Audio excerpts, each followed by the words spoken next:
You are not the fastest animal on Earth. You are not the strongest. You do not have the sharpest claws, the thickest hide, or the most lethal venom. A house cat has better night vision. A chimpanzee is 3 times stronger. A grizzly bear would end you in seconds. And yet, humans have driven more species to extinction than any other creature in the history of life on this planet. We have reshaped every ecosystem on Earth. We have killed animals we never even saw. We have wiped out entire megafauna, mammoths, giant sloths, cave bears, not with overwhelming physical power, but with something far more dangerous. So what made us deadly? The answer is not what most people assume. It is not intelligence alone. It is not tools alone. It is not fire or language or weapons. It is something almost no other animal on Earth can do. Evolutionary anthropologist Joseph Henrich at Harvard University has spent years studying what he calls cumulative culture, the ability of humans to build knowledge across generations, with each generation inheriting and improving on what came before. No other animal does this at scale.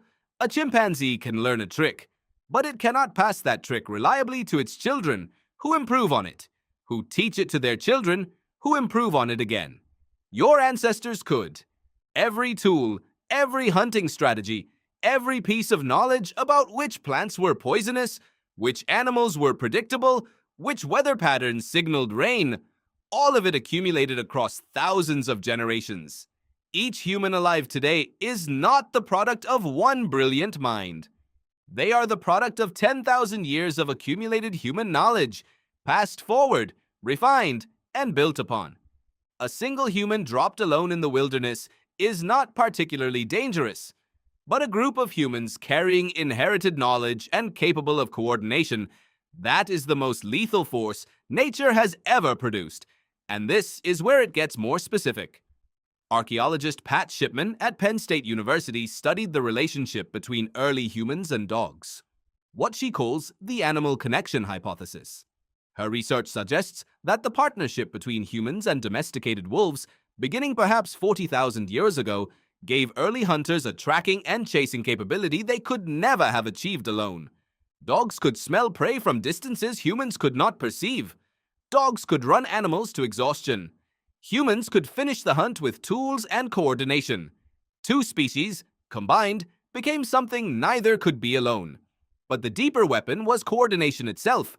Psychologist Michael Tomasello at Duke University has identified what he calls shared intentionality, the uniquely human ability to form joint goals, to understand that another person has a mind, a plan, a shared objective, to hunt together not just in the way wolves hunt in a pack, instinctively, reactively, but deliberately, with assigned roles, with contingency plans, with the ability to communicate intent across time and space.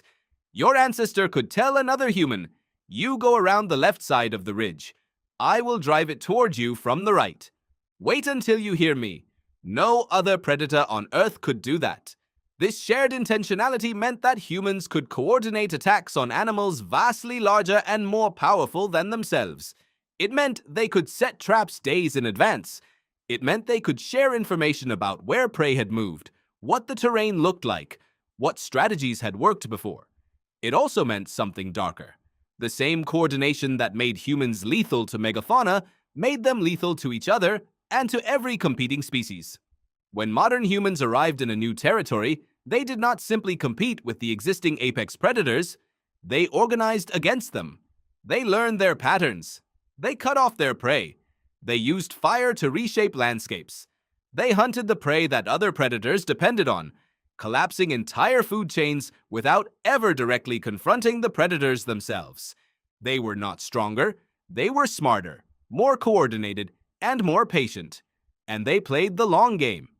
The megafauna extinctions that followed human migration across every continent were not accidents. They were the signature of a new kind of predator, one that did not operate on instinct and individual power, but on collective intelligence, inherited knowledge, and the ability to cooperate at a scale nothing in nature had ever seen before. You are the descendant of that predator.